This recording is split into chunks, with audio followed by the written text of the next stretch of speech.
What happens when the worlds of untouchable power and unseen skill collide? Meet Isabella Hawthorne, a CEO whose empire was built on cold, hard ambition. Her prized possession, a vintage Aston Martin, as beautiful and broken as she was. Stranded on a lonely road, she made a dismissive joke to the humble black mechanic who was her only hope. "If you can fix this engine," she laughed, "I'll marry you." She thought it was a punchline. She had no idea that sentence wasn't an ending, but the beginning of a story that would shatter her world, expose her darkest secrets, and prove that sometimes the strongest engines aren't made of steel, but of character. That a 1968 Aston Martin DBS was more than a car to Isabella Hawthorne. It was a statement. Its color, a deep British racing green, absorbed the California sunlight, refusing to reflect the garish optimism of the West Coast. It was old money, restrained power, a meticulously engineered piece of history that mirrored the image she projected from the 40th floor of the Hawthorne Innovations Tower in downtown Los Angeles. The car didn't scream for attention. It commanded it, just like she did. Inside the cockpit, the scent of worn leather and faint, high-octane perfume filled the air. But Isabella wasn't enjoying the drive. Her knuckles were white on the wooden steering wheel. Her jaw was a tight knot of stress that no amount of corporate yoga could unravel. A single, tinny sound from her Bluetooth earpiece had curdled the perfect morning. "Unacceptable, Isabella," her father's voice, thin and sharp as a razor, cut through the low burble of the V8 engine. Alistair Hawthorne wasn't just her father.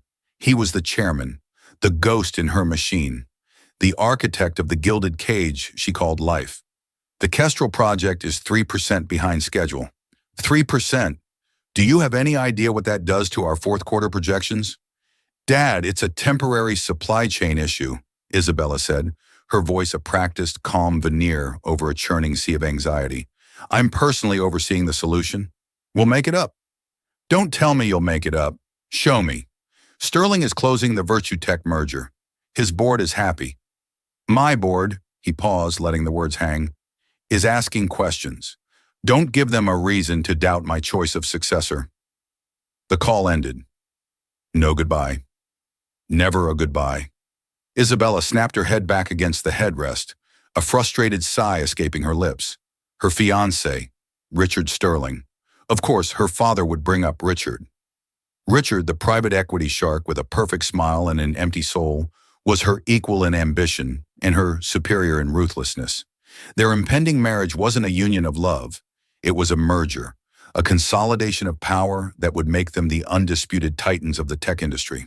It was a deal, and Isabella always closed her deals. She pressed the accelerator, pushing the Aston Martin along the winding coastal highway. The engine, usually a symphony of controlled fury, responded with a cough. A violent metallic shudder ran through the car's frame.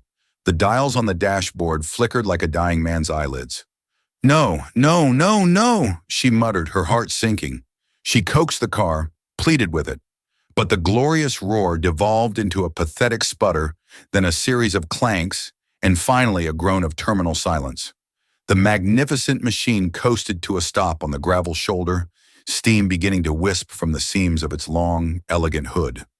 Isabella Hawthorne, CEO of a billion-dollar tech firm, was stranded. Her first instinct was to call her assistant, have a flatbed, and a black car dispatched with military precision. She pulled out her phone. No service. Of course, the one stretch of coastline with notoriously bad reception. She looked around. Nothing but ocean on one side and dry rolling hills on the other. She did the one thing she hadn't done in years. She got out of the car and popped the hood herself. A cloud of acrid smoke billowed out, making her cough. The engine, the legendary Tadek Marek V8, was a tangled mess of chrome and wiring, and it looked as hopeless as she felt. It was a masterpiece of analog engineering, and her digital world had no solution for it. An hour passed. The sun grew hotter. Her tailored silk blouse was sticking to her back. Cars, modern and soulless, whizzed past, their drivers oblivious. Just as a sliver of genuine panic began to creep past her ironclad composure, an old, faded blue tow truck crested the hill behind her, its engine chugging with a reliable, unglamorous rhythm. It pulled over, its amber lights flashing, with a comforting lack of urgency. The man who stepped out was the antithesis of her world. He was tall and broad-shouldered, his dark skin glistening with a light sheen of sweat. He wore grease-stained overalls with the name Thorn stitched over the chest pocket. His hands, she noticed, were large and calloused, but they moved with a surgeon's grace as he pulled on a pair of work gloves. "Looks like you've got some trouble," he said, his voice a deep, calm baritone that seemed to absorb the frantic energy radiating from her. "You could say that," Isabella replied, her tone clipped. "Can you tow me to a garage? A proper one. Someone who knows how to handle a classic like this. A dealership, perhaps." The man walked over and peered at the engine, a low whistle escaping his lips. He didn't seem intimidated. If anything, he looked intrigued, like an art historian discovering a lost painting. "You won't find a dealership that'll know what to do with this old girl, ma'am. Not within 100 miles. Most of them just plug in a computer now. This," he gestured to the engine, "this requires a different language." He looked back at her. "My garage is about 10 miles down the road. Thorn & Son Automotive. We can take a look." Isabella sized him up. A small, local mechanic. The idea was almost laughable. Her car was serviced by specialists flown in from Europe. But she was out of options, out of cell service, and quickly running out of patience. "Fine," she conceded. "Just be careful with it. It's worth more than your truck and your garage combined." The man Thorn simply nodded, his expression unreadable. He didn't take the bait. He just went about his work, hooking up the Aston Martin with an efficiency that was both frustrating and impressive. As she sat in the passenger seat of the noisy utilitarian tow truck, smelling the faint scent of oil and honest labor, Isabella Hawthorne felt a profound sense of displacement. She was a queen in a foreign land, and for the first time in a very long time, she was not in control. The sign for Thorn & Son Automotive was hand-painted, the blue letters faded by decades of sun. The garage itself was a modest, two-bay brick building set back from the main road. It was the kind of place Isabella's world had forgotten existed. There were no sleek glass walls, no valets, no espresso machines in a pristine waiting room. There was only the smell of motor oil, the glint of well-used tools hanging in perfect order on a pegboard wall, and the quiet hum of a large industrial fan. Marcus Thorne backed the tow truck in, unhitching the Aston Martin with practiced ease and rolling it into the main bay. A younger man, probably in his early 20s, with a mop of curly hair and a perpetual look of awe, came out to help. "Leo, give me a hand," Marcus said. He introduced him to Isabella. "This is Leo, my apprentice." Leo's eyes were wide as saucers, fixed on the Aston Martin. "Whoa, boss, a 68 DBS? Is that the Tadek Marek engine? I've only ever seen one in a museum." "It is," Marcus confirmed, a hint of a smile playing on his lips. "And right now it's a very expensive museum piece." Isabella stood awkwardly to the side, her arms crossed, her designer heels feeling ridiculous on the oil-stained concrete floor. She felt exposed, her armor of wealth and status rendered useless here. This was his kingdom, a domain of physical reality she couldn't manipulate with a memo or a conference call. "So," she said, impatiently lacing her voice, "how long will this take? I have a board meeting I absolutely cannot miss tomorrow." Marcus wiped his hands on a red rag, his movements deliberate. He walked slowly around the car, his eyes scanning every line, every seam. He wasn't just looking at a broken machine, he was reading a story. He ran a hand gently over the fender, then leaned back into the engine bay. For a full 5 minutes, he was silent, just looking, listening to the silence, his focus absolute. Isabella's patience frayed and snapped. "Look, Mr. Thorne, it's a simple question. Can you fix it, or do I need to make other arrangements?" Marcus finally straightened up, his gaze meeting hers. There was no apology in his eyes, just a quiet intensity. "It's not simple, ma'am. Something seized deep inside. Could be a thrown rod, could be a catastrophic bearing failure. The engine needs to be opened up. It's intricate work." "Intricate?" she scoffed, a condescending laugh bubbling up. "I oversee nanotechnology development. My company designs microprocessors the size of a grain of dust. Don't talk to me about intricate." Marcus didn't flinch. He just held her gaze. "With all due respect, ma'am, your microprocessors are mass-produced by machines. This engine was built by hand. It has a soul, and right now, its soul is hurting. The sheer, unadorned earnestness of his statement caught her off guard. Soul? It was a hunk of metal, a beautiful, expensive hunk of metal, but a thing nonetheless. The pressure of the day, her father's call, the looming merger, and the humiliation of her current situation. It all coalesced into a single venomous moment of arrogance. She looked from his grease-stained hands to his calm, dark face. She saw a simple man, a world away from the power players and billionaires she navigated. In her world, you asserted dominance. You put people in their place. A cruel, dismissive smile spread across her face. She let out a short, sharp laugh. A soul? That's rich. She took a step closer, her voice dripping with condescension, loud enough for young Leo to hear clearly. All right, Mr. Soul Mechanic, let's make this interesting. You seem to think you're some kind of engine whisperer. She paused for dramatic effect, sweeping her gaze over his humble garage. You fix this engine. You get this hurting soul of a car running perfectly by, let's say, 9 a.m. tomorrow morning, and I'll marry you. The words hung in the air, heavy and poisonous. Leo's jaw dropped. He looked from the impossibly glamorous, impossibly cruel woman to his boss. It was a joke, of course. A vicious, classist, belittling jab meant to put him in his place. It was her saying, "You and I are so far apart that the most absurd, impossible thing I can think of is us being equals." She expected him to get angry or flustered, or maybe just laugh awkwardly and get back to work, properly chastened. Marcus Thorne did none of those things. He stood perfectly still, the red rag still in his hand. The silence in the garage deepened, broken only by the whir of the fan. He looked at her, and for the first time Isabella saw something flicker behind his calm eyes. It wasn't anger. It was something older, heavier. It was the quiet resolve of a man who had been underestimated his entire life and had long since stopped being surprised by it. He held her gaze for a long, uncomfortable moment, then a slow, deliberate nod. "All right," he said, his voice as steady as bedrock. "You've got a deal." Isabella's smile faltered. He had called her bluff. The sheer audacity of it was stunning. He was supposed to be intimidated. He was supposed to shrink. Instead, he had accepted her challenge, her insult, and turned it back on her with two simple words. For a split second, she felt a sliver of fear, but it was quickly replaced by amusement. Let him try. The specialists in Geneva took 2 weeks to do a standard tune-up on this car.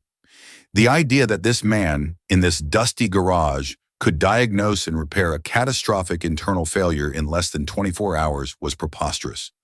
"Don't forget," she said, regaining her composure and adding a final twist of the knife. "Perfectly. I want it purring like the day it left the factory." 9 a.m., Marcus repeated, turning away from her and toward the engine. It was a dismissal. He had work to do. Isabella, feeling a smug sense of victory, called for a taxi. As she left the garage, she glanced back. Marcus already had a complex array of tools laid out on a clean cloth. He was moving with a quiet, focused intensity. He wasn't just a mechanic. He was a craftsman preparing for his masterpiece. A small, unwelcome voice in the back of her mind wondered if she had just made the biggest mistake of her life. She crushed it instantly. He was just a mechanic, and she was Isabella Hawthorne. As the sun dipped below the horizon, casting long shadows across the garage floor, Thorne & Son Automotive transformed. The daytime bustle of routine oil changes, entire rotations ceased. The bay doors were rolled down, shutting out the world. Under the stark white glare of the overhead fluorescent lights, there was only Marcus, Leo, and the silent green beast on the lift. This was Marcus's sanctuary. The world of balance sheets, stock prices, and corporate power plays that Isabella inhabited was an abstract concept here. Here, the only things that mattered were torque specs, fluid dynamics, and the precise physical truth of metal under stress. "Leo, pass me the borescope," Marcus said, his voice low and focused. Leo, who had been watching with rapt attention, scrambled to hand him the thin, flexible camera. Marcus gently fed it deep into the engine through a spark plug hole, his eyes fixed on the small monitor. He was a surgeon performing an exploratory procedure. See that? He pointed to a faint scoring mark on a cylinder wall, almost invisible to Leo's untrained eye. And there, a slight discoloration on the number 3 piston head. Overheating, but it's a symptom, not the cause. For hours he worked with a monk-like patience. He didn't curse or throw tools. Every movement was efficient, every decision born of thousands of hours of experience. He had a feel for it, an intuition that couldn't be taught from a manual. He listened to the way a bolt groaned as it loosened, felt the subtle resistance of a worn gasket, and even seemed to smell the difference between clean oil and oil tainted by microscopic metal filings. Leo saw his mentor in a new light. He'd always known Marcus was the best mechanic around, but this was different. This was artistry. "Where'd you learn all this, Marcus?" Leo asked, breaking a long silence. "My dad taught me the basics, but this is next level." Marcus paused, wiping a film of oil from his brow with the back of his hand. He looked at the complex engine, and for a moment, he wasn't in the garage. "I used to be an aerospace engineer, worked on turbine combustion chambers for jet engines." Leo was stunned. "What? A jet engine engineer? Why would you quit that to fix cars?" "In that world," Marcus said, his voice distant, "you're a number on a spreadsheet, a tiny cog. You design a component, it gets tested by a computer, and sent to a factory you'll never see. You never get to touch the finished product, never get to feel the engine run. After my wife, Sarah, passed, I realized I wanted to build things, to fix things, with my own 2 hands. I wanted to see the result, to hear it." He tapped the engine block of the Aston Martin. "This is real." He had found the problem. It was as obscure as it was catastrophic. A custom-forged oil pump gear, unique to that specific year and model, had developed a hairline fracture. It wasn't delivering enough pressure to the top of the engine at high RPMs, leading to micro-seizures under load. Any other mechanic would have replaced the entire oil pump, a part that was nearly impossible to find and would take weeks to source. But Marcus saw the flaw in the single gear. "We can't replace it in time," Leo said, his shoulders slumping. "It's impossible." "Replacing it is easy," Marcus countered, a glint in his eye. "Fixing it is hard, and hard is what we do." What followed was a masterclass in ingenuity. Marcus didn't just have the tools of a mechanic. He had the tools of a machinist and a metallurgist hidden in the back of his shop. He carefully removed the damaged gear.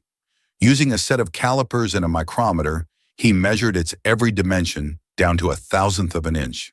He then selected a block of high-tensile chromium steel. For the next several hours, the garage was filled with the sounds of creation, the sharp whine of the lathe as he milled a new gear from scratch, the hiss and crackle of his TIG welder as he reinforced the gear teeth with a specialized alloy, a technique he'd learned from his aerospace days to deal with high-temperature stress fractures. He heat-treated the finished piece with a torch and quenched it in oil, his face illuminated by the glowing metal. Looking like an ancient smith forging a legendary sword, it was a perfect replica. More than a replica, it was stronger, better, improved by a modern understanding of material science that the original engineers in the 60s couldn't have dreamed of. As the first hints of dawn painted the sky pink and orange, they began the reassembly. Every component was cleaned, every gasket replaced, every bolt torqued to its exact specification. Marcus worked with the fluid grace of a man who had committed every nut and wire of this mechanical beast to memory.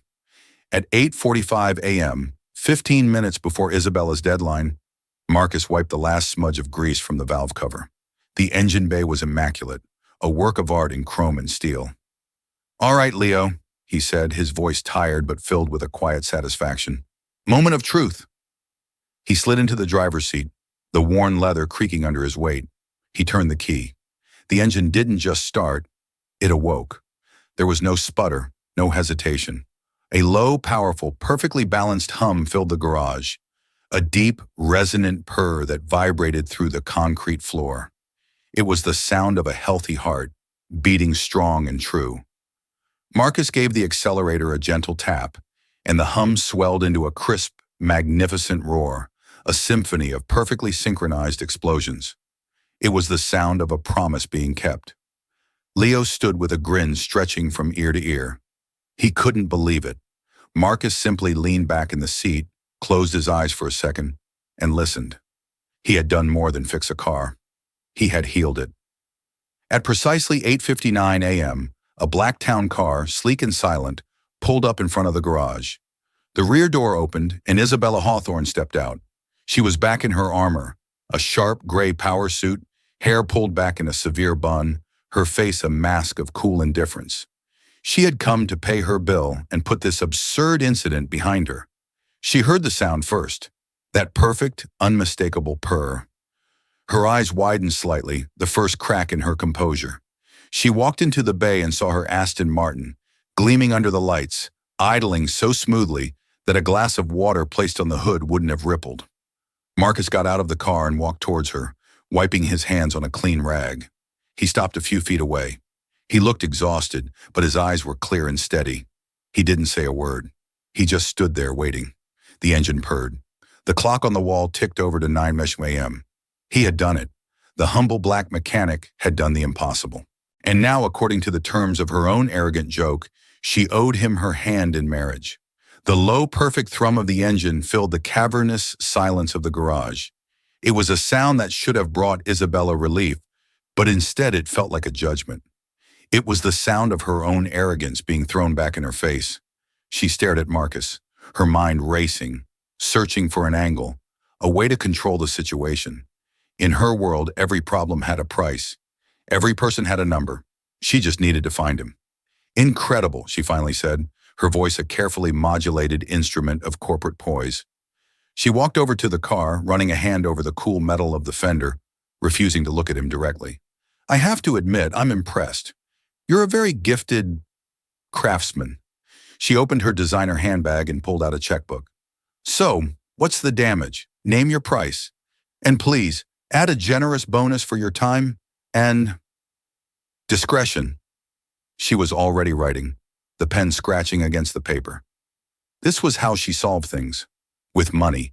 It was a universal language, a solvent for all inconvenient truths. Marcus watched her, his expression unchanged. He didn't look at the checkbook. He didn't seem impressed by the offer of a bonus. I already named my price, he said, his voice quiet but carrying the weight of the entire garage. And you agreed to it. Isabella stopped writing. She looked up, a flicker of genuine disbelief in her eyes. Excuse me? You can't possibly be serious. That was a joke, a figure of speech. Was it? Marcus took a step closer. He wasn't menacing, but his presence was undeniable. You made a statement, a wager, in front of a witness. He glanced at Leo, who was trying to make himself invisible in the corner. You set the terms. You set the deadline. I met them. To me, a man's word, or a woman's, is the most valuable thing he has. It's not a joke. Isabella felt a surge of hot fury mixed with a cold dread. This was not going according to plan. This simple man was refusing to play by her rules. This is extortion, she hissed. It's absurd. Do you have any idea who I am? I know exactly who you are, Marcus replied calmly. You're the woman who made me a promise. I don't want your money, Ms. Hawthorne. A blank check means nothing to me. It just means you think my integrity, my skill can be bought. It can't. He wasn't asking her to walk down the aisle. He was doing something far more damaging. He was holding up a mirror to her, forcing her to see the casual ugliness of her words, the hollowness of her character. He wasn't after a wedding.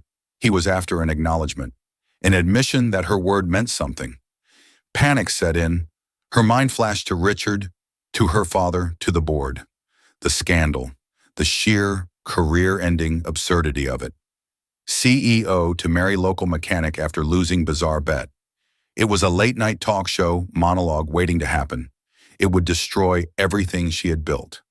Let's be realistic, she said, her voice shifting from commanding to pleading. This is my life, my career, my own marriage is next month. To Richard Sterling. That sounds like a you problem, Marcus said, his voice devoid of sympathy. You made the offer. Desperate, she tried another tack. She ripped the check from the book. She had made it out for $50,000 and held it out to him. Take this for your trouble and for forgetting this ever happened. Let's be adults about this. Marcus looked at the check, then back at her face. He slowly shook his head. You still don't get it, do you?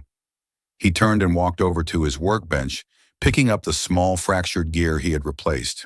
He brought it back and held it in his open palm. This is why your engine failed, he said. A tiny flaw, a weakness in the core of the material that, under pressure, caused a total system failure. He closed his hand around the broken piece. A promise is like that. It's a component of your character. If it's flawed, if it breaks under pressure, well, the whole system eventually fails.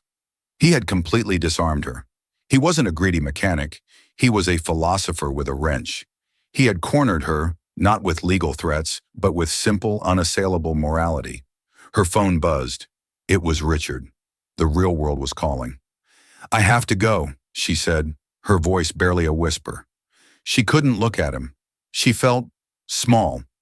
The car is fixed, Marcus said, tossing the broken gear onto the workbench with a soft clink. The keys are in the ignition. No charge. What? I don't want your money, he repeated. I did the work to uphold my end of our deal. What you do with your end is up to you, but a debt is a debt. Isabella fled. She practically ran to her car, the sound of the perfect engine now a mocking reminder of her defeat. As she sped away from Thorne & Son Automotive, she looked in the rearview mirror. Marcus was standing in the doorway of his garage watching her go, a solitary, immovable figure. Driving back to the city, her mind was a whirlwind. The problem hadn't been solved, it had metastasized. It was no longer about a broken car, it was about a broken promise, and the man she had made it to was not going to be easily forgotten. That afternoon, Richard Sterling strolled into her office, all polished teeth and Savile Row suit. Heard you had some car trouble, darling, he said, kissing her cheek without an ounce of warmth. Everything sorted? Yes, Isabella lied, the word tasting like ash in her mouth. Just a minor issue. It's fixed. Good, he said, turning his attention to the stock ticker on his phone. Because we have the pre-merger gala tonight, we need to present a flawless, united front. No distractions. Isabella looked at her fiancé, a man who saw life as a series of transactions, and felt a chilling premonition. She had created a distraction, a massive, ticking time bomb in the form of a humble mechanic with an unshakable sense of honor, and it was only a matter of time before it exploded. A week passed, and Isabella tried to bury the memory of the garage under an avalanche of work. She immersed herself in the Kestrel project, held marathon meetings, and finalized the last details of the Virtutech merger with Richard. She told herself the mechanic was a nobody, a fleeting problem who would surely fade away. He hadn't called. He hadn't sent a letter. The silence, she hoped, was acceptance. She was wrong. The silence was a coiled spring. The first tremor came in the form of a simple, registered letter delivered to her office. It was addressed in neat, block handwriting. Inside, there was no threat, no demand for money. There was only a single professional photograph of the broken oil pump gear he had shown her, resting on a clean white background. Below the photo was a single typed sentence, "A debt is a debt." Her blood ran cold. He wasn't going away. He was reminding her. This wasn't about marriage anymore. It was a psychological battle. He was chipping away at her conscience, a concept she had long considered a luxury she couldn't afford. She showed the letter to Richard, spinning a heavily edited version of the story. Some mechanic fixed my car, she said dismissively, and now he's got this crazy idea that I owe him something more. He's delusional. Richard barely looked up from his tablet. Delusional people can be a nuisance. What's his name? Marcus Thorne. Give me the address, Richard said, a cold glint in his eye. I'll have my lawyer, Mr. Davies, send him a cease and desist. We'll offer him $10,000 for his trouble and make it clear that any further contact will be treated as harassment. Isabella felt a flicker of unease. Richard's solutions were always aggressive, always designed to crush, not to resolve. But what choice did she have? Fine, she agreed. Handle it. 2 days later, a sleek black sedan pulled up to Thorne & Son Automotive. A man in a suit so sharp it could cut glass stepped out.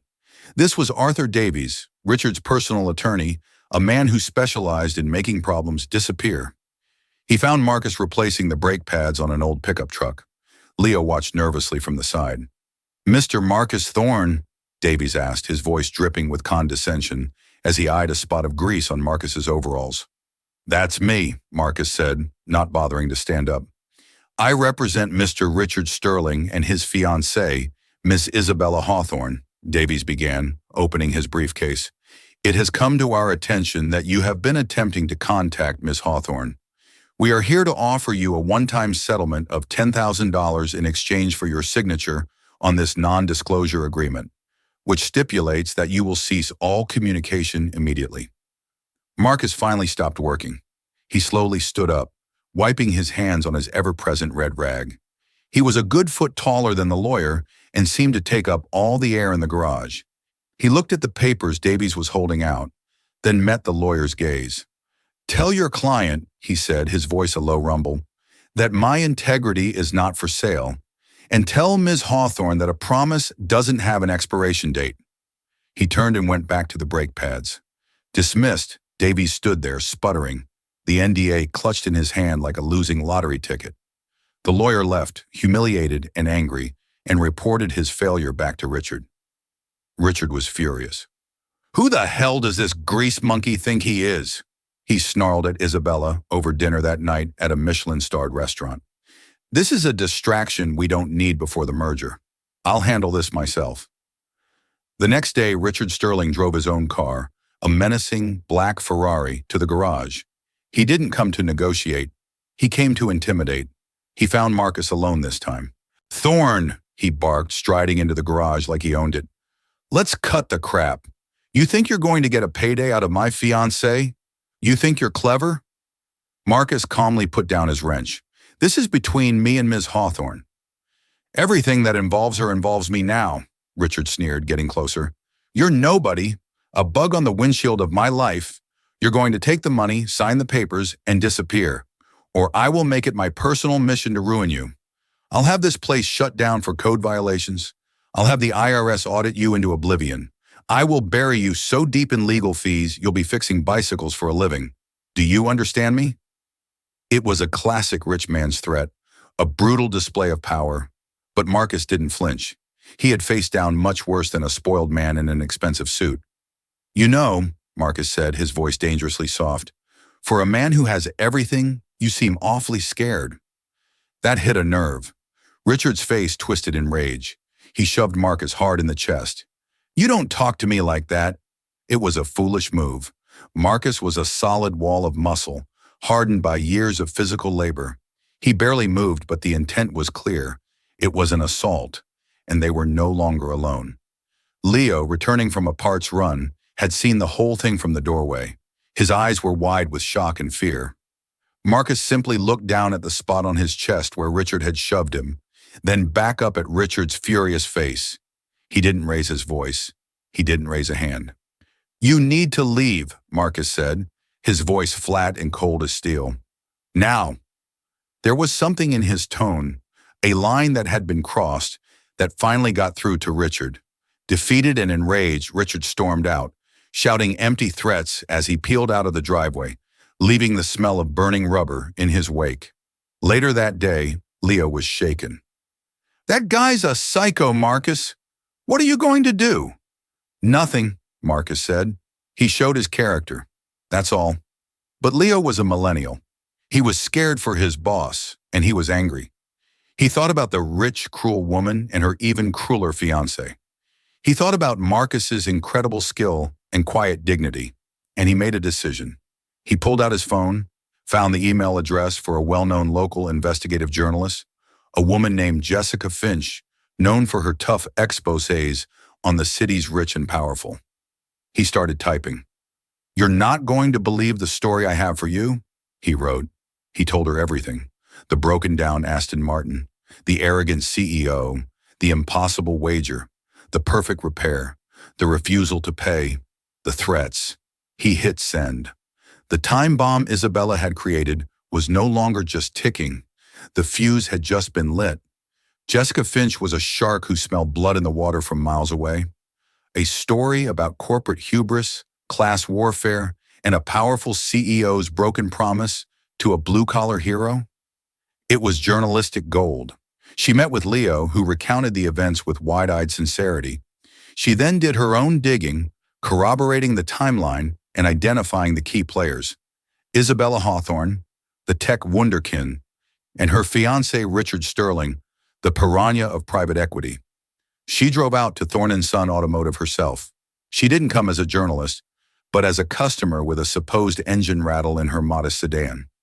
She watched Marcus work. She saw his meticulous care, his quiet professionalism. She engaged him in conversation, and while he never mentioned Isabella Hawthorne by name, he spoke about the importance of keeping one's word, about how a person's character is the only thing they truly own. His dignity was palpable. It was all the confirmation she needed. The article titled "The CEO, the Mechanic, and the $1 Million Promise" dropped on a Tuesday morning. It went viral before Isabella's first cup of coffee. It was a masterpiece of narrative journalism. Jessica Finch laid out the story in devastating detail, painting Isabella as an out-of-touch Marie Antoinette and Marcus as a paragon of working-class virtue. She included Leo's eyewitness account of Richard's threats and the lawyer's visit. The story culminated in Marcus's simple, powerful philosophy. A promise is a component of character, and without it, the whole system fails. The fallout was immediate and catastrophic. Isabella's phone began to melt down. Her father was the first to call. His voice wasn't just angry, it was apoplectic. "What have you done?" he roared. "You've made the Hawthorne name a laughingstock, a joke. Our stock is down 7% pre-market. The board is in an uproar. Dad, I can fix this." "You can fix nothing," he shouted. "You have been a monumental disappointment. You have jeopardized a multi-billion-dollar merger because you couldn't control your own arrogant mouth. You are to issue a public apology immediately, and you are to stay away from the office until I tell you otherwise." The line went dead. Next was Richard. He didn't call. He showed up at her penthouse apartment, his face a thunderous mask. He wasn't there to support her. He was there for damage control. "The Sterling-Hawthorne merger is headline news for all the wrong reasons," he yelled, throwing a tablet with the article onto her marble coffee table. "My board, my investors, they're spooked. They see this as a sign of instability, of poor judgment." "We can release a joint statement," Isabella pleaded, her world crumbling around her. "We can deny it, say the mechanic is a disgruntled employee." "Deny it?" Richard laughed, a harsh, ugly sound. "There's a witness, Isabella. My visit to his garage is in there. You've made me look like a thuggish goon. You've made me look weak." He paced the room like a caged tiger. "This isn't about us anymore. This is about me, my reputation. The merger is off, and so are we." Isabella stared at him, stunned. "What?" "Richard, you can't. We've been planning this for 2 years. "The deal is dead," he said, his voice cold and final. "I can't be associated with this kind of PR disaster. My lawyers will be in touch with yours regarding the dissolution of our prenuptial agreements." He walked to the door, then paused. "You know, for someone so smart, you can be incredibly stupid. All you had to do was pay the man. But you were too arrogant. Goodbye, Isabella." The door clicked shut, leaving her in a silence more deafening than his yelling. In the span of a few hours, she had lost her father's respect, her job, and her fiancé. But the karma engine was just getting started. The story took on a life of its own. CEO Promise went trending on social media. People championed Marcus Thorne as a folk hero. A GoFundMe was started by strangers to buy Marcus a new garage, which he politely but firmly shut down, stating his garage was not for sale and he didn't want charity. Talk shows dissected her arrogance. Competing companies used the scandal as a morality tale in their own PR. The Hawthorne Innovations Board convened an emergency meeting. With Alistair Hawthorne's blessing, or more accurately, his furious command, they voted to place Isabella on an indefinite leave of absence, effectively firing her from the company she had dedicated her life to building. Isabella was left alone in her sterile, opulent penthouse, overlooking a city that now scorned her. She saw her reflection in the floor-to-ceiling windows. A powerful woman brought low not by a corporate takeover or a market crash, but by a broken promise to a good man. She remembered his words as he held the broken gear. A tiny flaw that, under pressure, caused a total system failure. He hadn't been talking about her car. He had been talking about her. Her character had been put under pressure, and her entire life, a magnificent and powerful machine, had seized and crashed in the most spectacular way imaginable. She had hit rock bottom, and the only thing she could hear was the faint, mocking purr of a perfectly tuned engine. For 3 days, Isabella didn't leave her penthouse. The silence was a physical weight. The calls stopped coming. The world she had commanded had moved on without her, leaving her stranded in the wreckage. She drank expensive wine that tasted like water and stared at the city lights that now seemed to mock her isolation. In the depths of that self-imposed exile, something shifted. The anger, the humiliation, the bitterness. They began to burn away, leaving behind a raw, unfamiliar feeling. Clarity. She replayed every moment in her head, from the breakdown on the highway to Richard's cold exit. For the first time, she didn't see herself as the victim of a vindictive mechanic or an unfair media. She saw herself as the architect of her own destruction. Her arrogance was not a tool of power. It was a shield born of insecurity, a desperate attempt to live up to her father's impossible standards. Her relationship with Richard wasn't a partnership. It was a strategic alliance devoid of warmth or loyalty. Her life hadn't been a symphony of success. It had been the screeching of a machine running too fast, too hot, and destined to break. Marcus Thorne hadn't ruined her life. He had saved it by forcing it to stop before it completely disintegrated. He had shown her the tiny, fractured gear in her own soul. On the 4th day, she got up. She showered, but instead of putting on a power suit, she chose a simple pair of jeans and a plain black t-shirt. She looked at herself in the mirror. The mask was gone. All that was left was Isabella. She didn't call a driver. She took the elevator down to the garage, found the keys to the Aston Martin, and drove. She didn't know what she was going to say or do. She only knew she had to go back to where it all started. When she pulled up to Thorne & Son Automotive, it was a normal workday. Leo was changing a tire, and Marcus was bent over the engine of a beat-up station wagon. He looked up when he heard the distinctive purr of the Aston Martin. His expression didn't change as she got out of the car. He just watched her walk towards him, his eyes steady and searching. Leo froze, unsure of what was about to happen. Isabella stopped a few feet away from him, on the same oil-stained patch of concrete where she had made her fateful joke. The air was thick with unspoken words. "I didn't come to offer you money," she said, her voice quiet, stripped of its usual authority. It was just a voice now, not a weapon. "And I didn't come to make excuses." She took a deep breath. "I came to apologize. What I said to you, that joke, it was cruel. It was arrogant. It was a reflection of someone I no longer want to be. You were right. My word was broken. My character was flawed, and it cost me everything." She looked him directly in the eye. "You held up your end of the deal. You did something magnificent, and I repaid you with contempt. I am truly, deeply sorry." Marcus listened, his head tilted slightly. He studied her face, searching for the artifice, the hidden angle. He found none. He saw only a woman who had been through a crucible and had come out the other side, burned but somehow cleaner. He slowly wiped his hands on his red rag, the familiar gesture now seeming like a ritual of contemplation. "Apology accepted," he said simply. There was another long pause. The apology was necessary, but it wasn't enough. It didn't fix the imbalance.